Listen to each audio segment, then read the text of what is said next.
Lunas, binanata ng Casimiro Brothers. Kundi dahil sa akin, hindi maging 3 division yan. Itong at pag-usapan natin. Pero bago ang lahat, pag-subscribe po ng channel ko, huwag niyo na rin kalimutan i-click ang notification bell para lagi kayong una sa balita.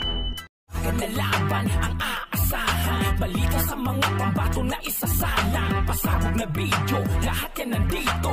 Nino Cruz TV ang iyong paborito. Pag-usapan nga po natin mga kaboxing, tila galit ang dating Catman at kumpare ni former 3 Division World Champion Janrel Cuatro Alas Casimiro na si Stephen Lunas. Ayon kasi sa kanyang sinabi ay problema daw sa magkapatid na Casimiro ay nakikinig ito sa sinasabi ng ibang tao. Kundi daw kay Atty. Go ay wala daw 10% si Jason Casimiro. Nakita at ulit-ulit na sinasabi ni Stephen Lunas na wala daw utak itong si Jason Casimiro. Noon daw ay iiyak-iyak na parang nasa kanal. Ngayon okay na daw si Jason Casimiro, kumikita na ng 10%. Kaya mahiya naman daw ang pinagsasabi ni Jason. Kundi daw dahil kay Lunas ay hindi magcha-champion si Cuatro Alas or hindi magiging 3 Division World Champion. Interim pa lang daw ay mahihirapan na ito kundi dahil sa kanya. Eh problema ito magkapatid, wala ring utak. Nakikinig sa mga isa ka ba Jason, hindi mo talaga ginagamit ang utak mo. Wala kang 10% kung hindi dahil kay Atty. Ko, dahil hindi dahil kay Balachong. Wala kang 10%, hindi mo makikita niyan dahil walang laban si Alas.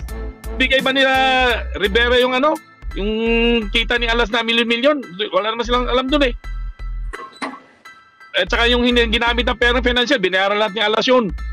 I-defeat niya ako. Sabi ba yan? Hoy. Kailangan Jason talaga. Wala ka talagang utak, Jason. Ewan ko sa'yo.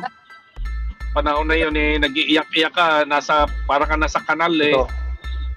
Ngayon eh, okay ka na Jason eh. Mikita ka na ng 10% mo. Matamaya ka naman sa pinagsasabi mo, Jason. Talagang utak. Tangina. Ako, magsasabi ako, si Alas, hindi ba siya champion kung hindi dahil sa akin? I agree. Sabi ko yan. Ngayon nga. Hindi yan mag-3rd division world champion kung hindi dahil sa akin. Interim pa lang, hindi yan mananalo kung wala ako ron.